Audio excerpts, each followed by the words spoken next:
온라인 앱으로 만난 또래 여성을 살해하고 시신을 유기한 20대 여성이 범행을 사전에 치밀하게 준비한 걸로 드러났습니다.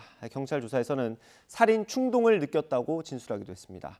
이 피해자의 신상을 공개할지는 오늘 오후에 결정될 걸로 보입니다. 취재기자 연결해서 자세히 들어보겠습니다. 차상은 기자. 네, 부산경찰청입니다. 네, 피해자가 범행을 준비했다 이런 증거가 좀 나왔습니까?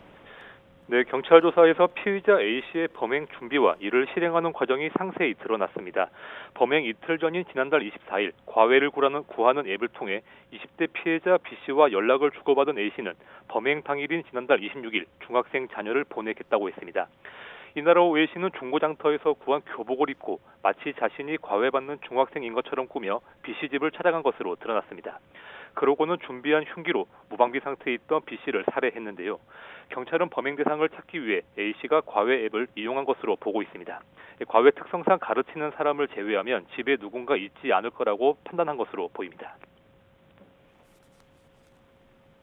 네, 그러면 시신을 훼손한 이유는 뭐였습니까?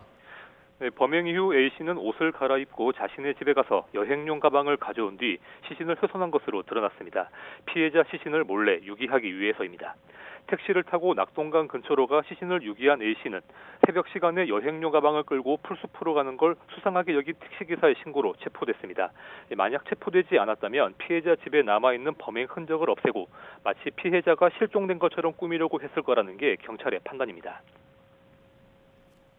네, 잔혹한 범행인 건 확실한 것 같은데 이 피의자 신상 공개 가능성은 얼마나 될 것 같습니까?